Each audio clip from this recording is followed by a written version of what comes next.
Journal entry November 5th, 2020, Bosque del Apache, New Mexico, 26 degrees. The movie clip came via text message from my brother, small, unstable, and in color.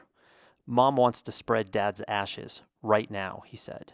There was no discussion, no plan, just she wants to do this right now. And with that, my brother, who happened to be visiting my mother at the time, was on the hook to make it happen. The next film came seconds later.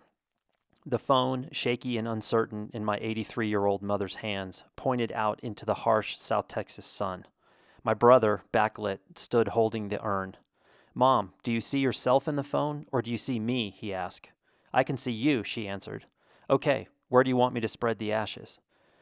"Right there," she said, "in that high grass where the deer come." Slowly, and by tracing an invisible circle, my brother began to slowly pour my father's ashes out and onto the earth. The dust and bone, backlit and powdery as a slight wind carried my father away and into the far reaches of the cedar and the mesquite.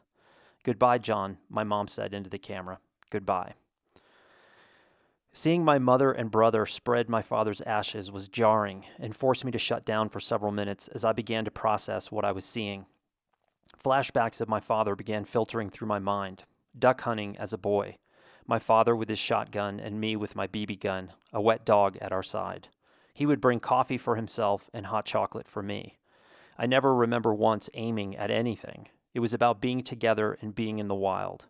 Even as a young boy, I would watch him staring at me, smiling and mouthing an unknown dialogue to himself. Was he proud? Was he fearful?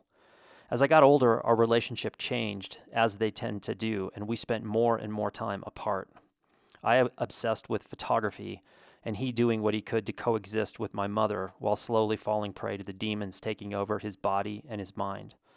And when he finally decided to leave us on that fateful day in South Florida, it was my wife and I standing over him, trying and failing to bring him back. Being human is to be in perpetual motion, perpetual transition.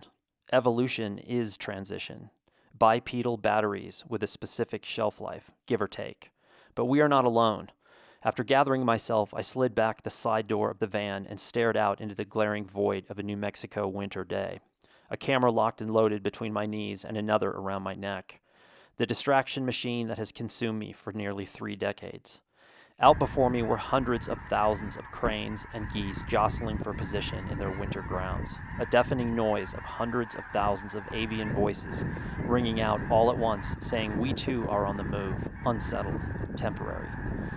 Late light splintering through high clouds, cold wind chapping the edges of my exposed face. There is no place I would rather be, and no place that would make my father happier. As the day passed and the sun fell low in the sky, more fellow humans began to emerge. City people, country people, and visitors from here and there, all masked and staring upward at the spectacle that nature was providing. All of us in transition through the year of C19, learning our way as we bounce off the right and wrong of a new existence. You might think the face mask was negative or a hassle, but this was not the case, because behind every mask was a face of wonder staring at the natural world evolving in front of our eyes. Yes, these are challenging times. Yes, we are suffering, but that is what we do. We adapt, we learn, and we move on, and we will win, eventually. Aren't we the lucky ones? Isn't this life of transition a sight to behold? Even if just for a moment, take the time to ponder this life and this planet of ours. And if you know someone suffering, reach out. Ask, learn, listen, help. We are stronger together. Change is coming, again.